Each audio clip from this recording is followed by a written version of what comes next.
Hey, FlimsyLunchTray here, and welcome to World of Warships. In our Saturday edition video, we'll be doing an upgrade and commander build of the Tier 8 British battleship HMS Monarch.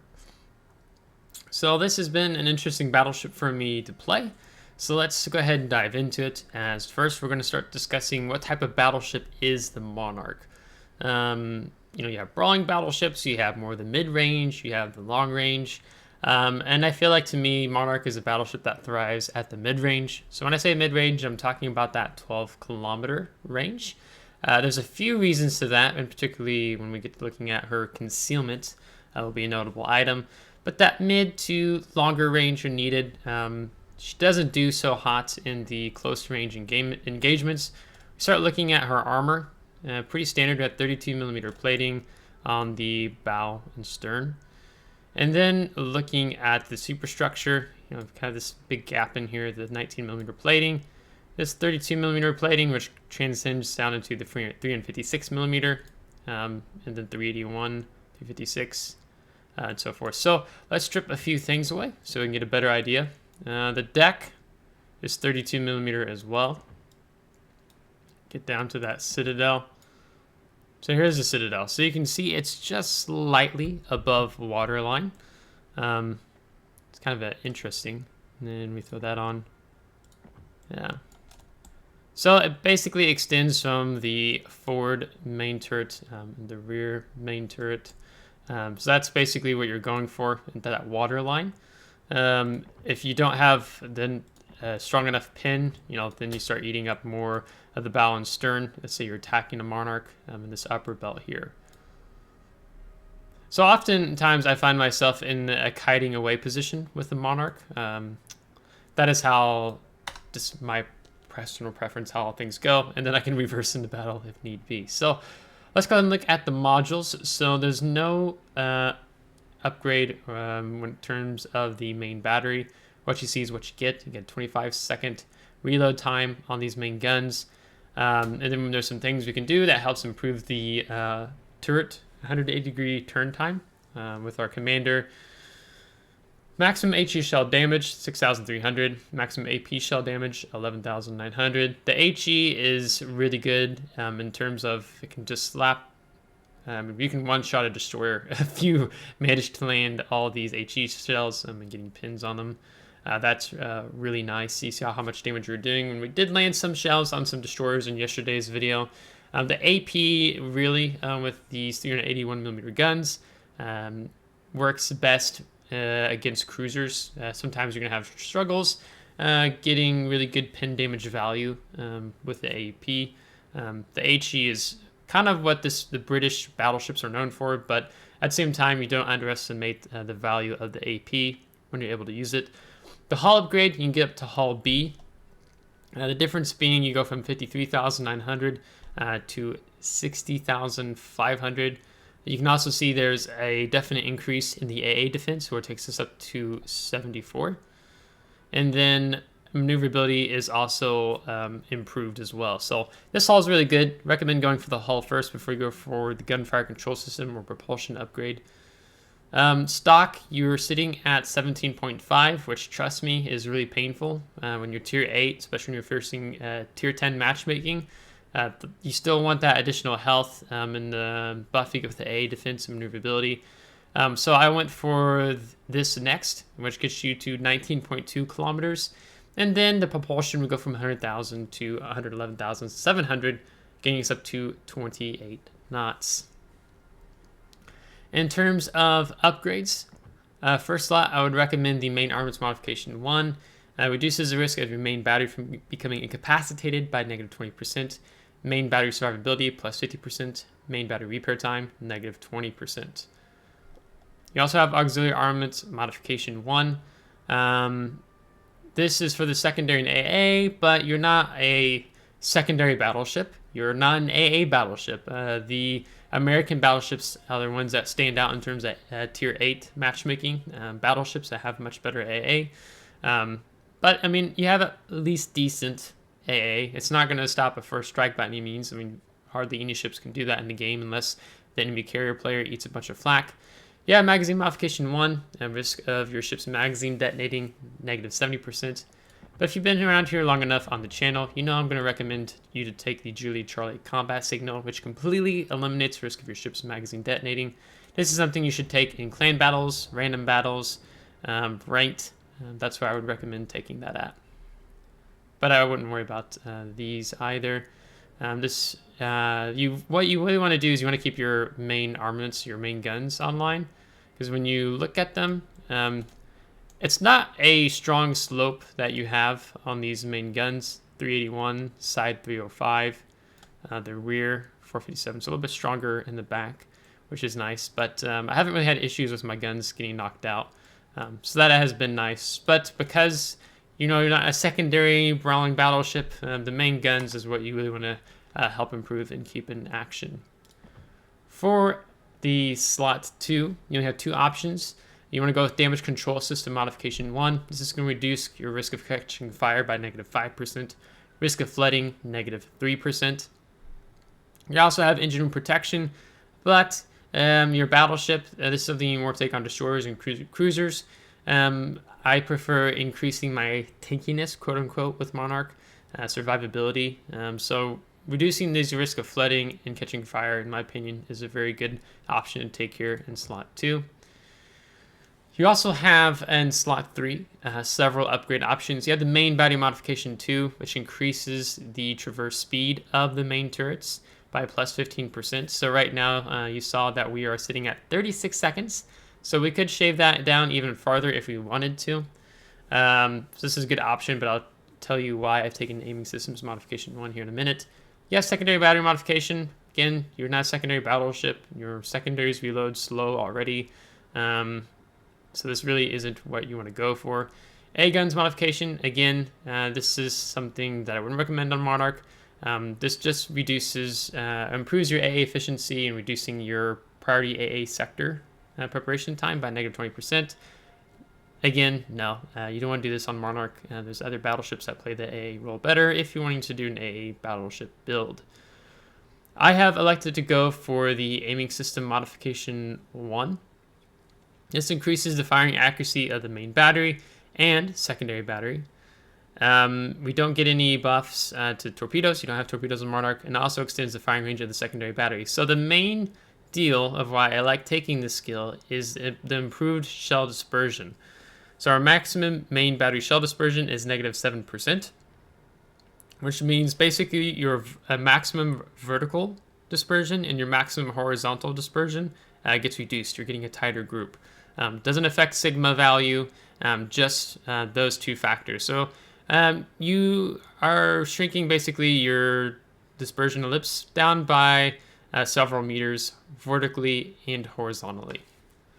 But you also do get a little buff on the secondaries, the range +5%, and then reduce, or the shell dispersion is improved, so -5%. So if you're kind of wondering why I'm not crazy about secondaries, when you look here, the reload time is 6.7 seconds and maximum range 6.9 kilometers right now. So, and only can pin 22 millimeter. So there's other tier 8 battleships, a really good handful that do the secondary battery role better. But if the turret bugs you, you want to be able to go faster than 36 seconds, then by all means you can take this. You're just going to sacrifice a little bit of that additional accuracy you'd get from your main battery guns. Slot 4, Damage Control System Modification 2. This accelerates fire extinguishing and recovery from flooding. Fire extinguishing time, -15%. Flooding recovery time, -15%. So this is improving that your survivability, your endurance in the battle. That's really like taking this skill. You have propulsion modification. Your battleship, you're slow to propulsion to begin with. And let's face it, you get out detected by a lot of things. Granted, you actually really have great concealment, max concealment value on the Monarch, which we'll talk about here shortly.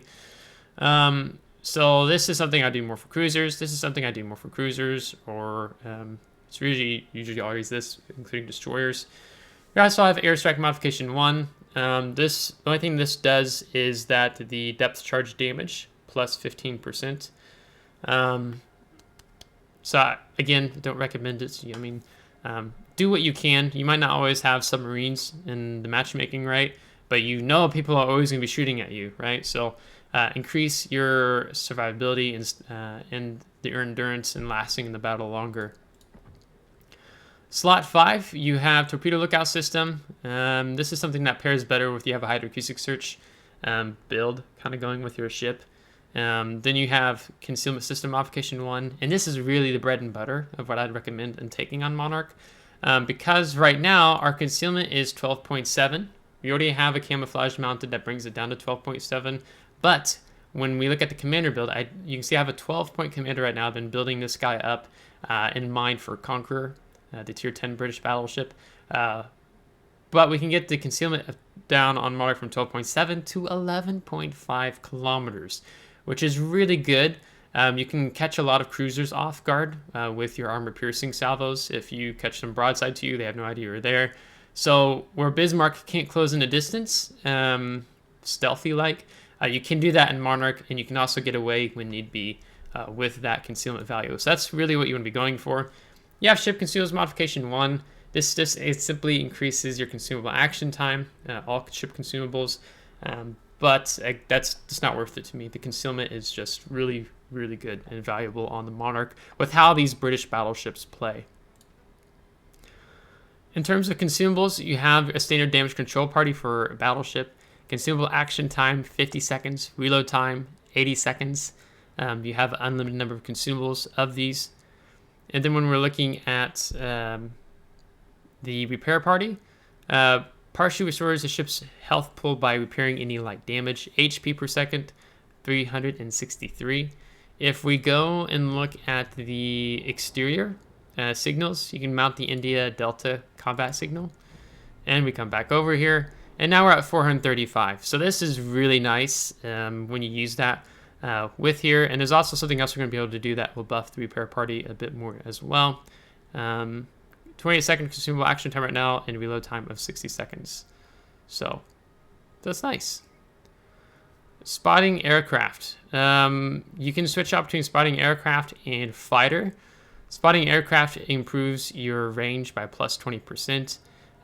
This is really nice when we're talking about the 19.2 main battery firing range. You saw that was coming in handy. I used it against the North Carolina towards the end of the battle yesterday. So it's just good. I mean, you can also take fighter. Let's say you're seeing a lot of CVs, enemy carriers that are attacking you. Maybe I'm tired of taking spotting aircraft. Let me just go ahead and take fighter. That is something you can do. But just know it's not going to prevent a first strike from an aircraft carrier or just start shooting his planes in after the attack. One thing I want to make a quick mention of is this, the armament. The high explosive shells. You have a 35% chance of starting a fire, and we can actually even buff that as well. Come back here. Now we're up to 37%. And you pin 95mm of armor. So it's really great stuff. This line is known, again, for the HE and being kind of a fire starters. So definitely take advantage of that with this line. I've already talked about the armor piercing, so I won't dip into that. But I just wanted to kind of just tell you, you have good chances of starting fires on enemy targets here. And that the British battleship HE, you do not take for granted, especially when you're a destroyer player and one catches you out. They will slap you for a lot of damage. So let's go ahead and go into the commander. So as I said, 12-point commander right now, but we're using just only 10 of the points right now. I could use some elite commander XP, but I'm trying to save that to get some of my other commanders up to 21 points, so then I earn more elite commander XP. So for a 10-point build, this is what I'm going to recommend. Well, actually, let's talk about the commander first. I have taken this commander. I've picked him up from the armory. For the main reason of the enhanced skill that he has in terms of the grease the gears, which improves your main battery traverse speed by plus 25% than the standard 20%. You also get a consumables specialist, but that only deals with your fighter or your spotting aircraft. So if you're wondering how you pick these guys up, I would recommend you go into armory, and then you're going to go to commanders. And the reason why I like trying to invest in these commanders early on is because I can build up their level, okay? So let's see here. So he has a counterpart also here in the armory for 1,500 doubloons. Bert Dunkirk. If I go down here, you're going to see the one that I have right now. It's taking a hot minute to load.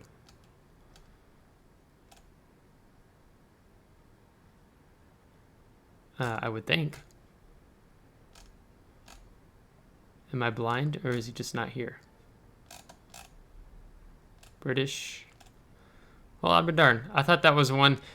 So that might have been I earned that one. Though it's kind of being weird and taking time to load. But you can get this one here for 1,500 doubloons. What was the name of the commander that I have on the Monarch right now? Jack Dunkirk. I thought I picked him up for 35,000 cobalt. Maybe I earned him from something. I don't know. If you know, just open the comments if you know how you got this commander. So I wanted that because instead of having 20%, but the 25%, that's why I pick up the aiming systems modification, because I'm getting that much more out of the traverse speed of the main battery. So anyhow, a 10-point build. First, I'm going to recommend for 1 point, take gun feeder. Reduces the time taken to switch between shell types when all main battery guns are loaded. So let's say you have HE loaded and you see a cruiser showing a bunch of broadside, and you're like, actually, he's showing broadside. He doesn't know I'm here because I'm 11.8 kilometers from him. I'm max concealed, undetected. And then you switch over to the armor piercing and blap him, right? That's the value you have, or you have a destroyer running up on you. You switch from your AP to your British HE, and you slap the living daylights out of them. That's the power of gun feeder here, especially when it's already just a 25-second reload time. So that helps at 12.5 seconds. So it's nice, right?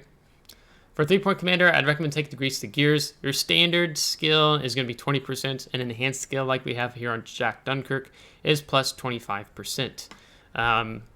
So this really helps. So definitely take that on your Monarch.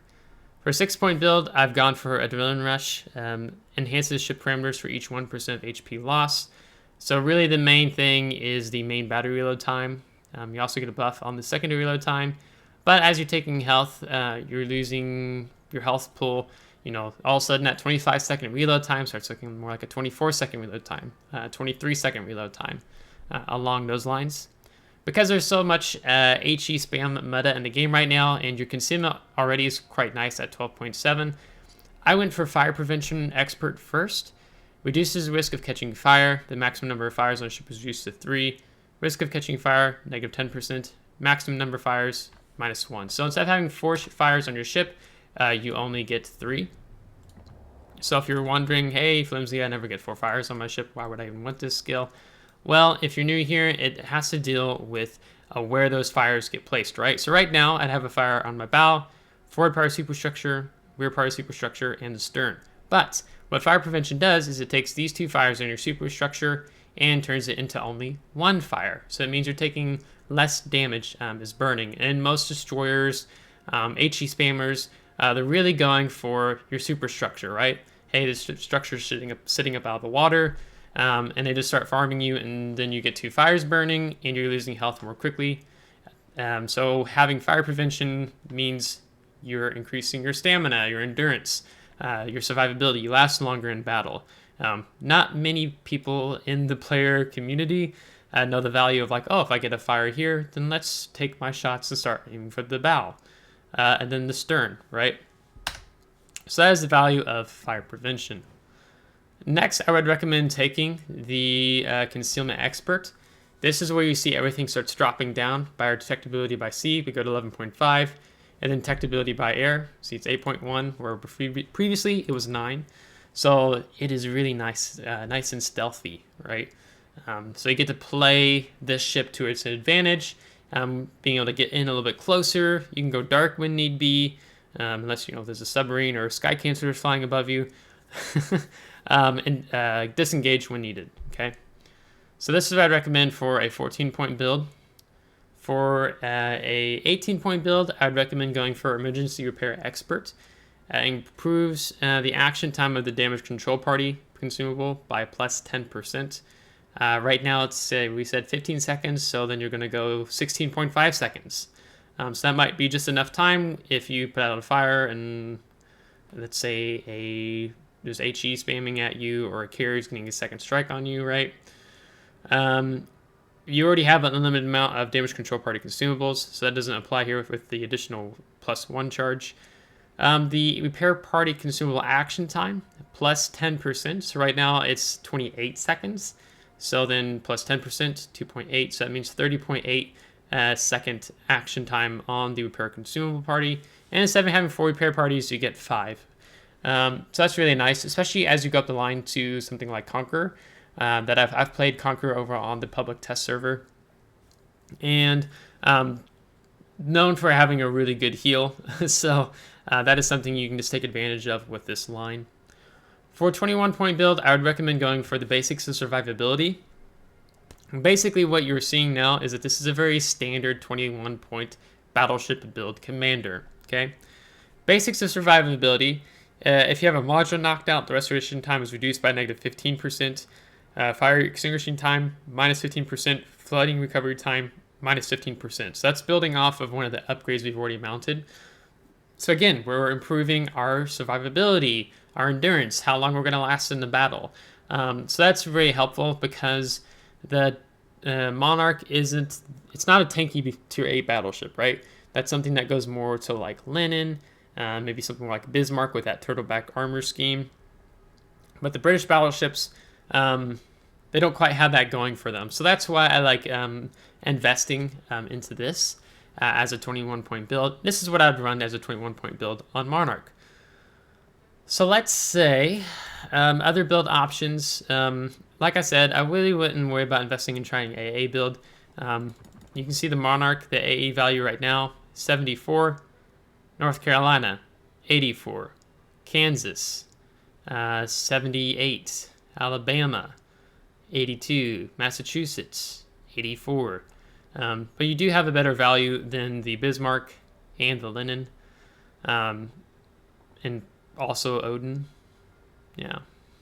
So again, I wouldn't try going for some sort of AA build.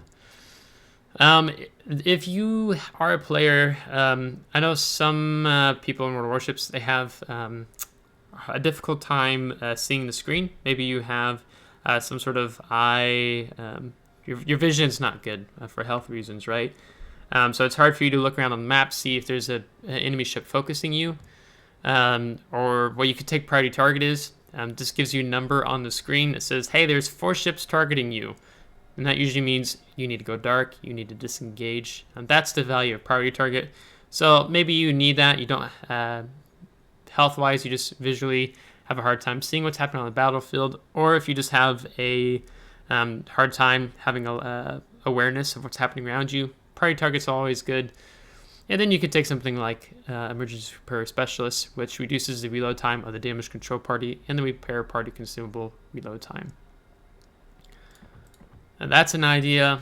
You also have Vigilance. Again, this is something that I think is better with hydroacoustic search because it extends your torpedo acquisition range. And then when you have hydroacoustic search on, it's even further away. But one of the things it does is it reduces your torpedo or improves your torpedo production and reduces the damage you take. So plus 7%. So again, this is something I don't feel like needs to be taken, but I thought I would just reference it because I brought it up. Started talking about it, right? Other than that, I wouldn't really recommend any of the other skills. I mean, you have Brisk when you're undetected. You are going to start going plus 10%. So if our speed right now is 28, that means we're going to go 30.8 knots. And then, let's see, if we go to here, throw on the Sierra Mike flag, plus 5%. So our speed now is 29.4. So then add 2.9, and you're going even faster. So don't necessarily, if I would say Brisk is worth investing, because just the value of a build like this is really good. There's a reason why a lot of players take this type of build on a battleship like Monarch, just because there's so much value out of the concealment and these defensive skills that you're reducing the damage you're taking. So if you have a question about why I didn't recommend one of these other skills, just let me know in the comments. I don't like to try to drag out the video longer if need be. So you can just let me know in the comments on that. I guess one of the things, if you wanted to take something like priority target, you could take Demolition Expert, which that's going to increase your fire setting chance. So right now, 37%, then 38%. So this is something if I'm going to take priority target, I'd probably actually take this instead. just because increasing that fire chance that little bit more is nice with how this line works. But otherwise, this is what I'm going to recommend for you to take on the Monarch. So that's going to wrap this video up. If you liked today's video, give it a thumbs up. If you did not, give it a thumbs down. Subscribe if you do want to see more. If you're subscribed, thanks so much. I really appreciate it, as we're getting close to 800 subscribers. So really cool stuff right there. So I'm very thankful to the FLT community. So until next time, take care.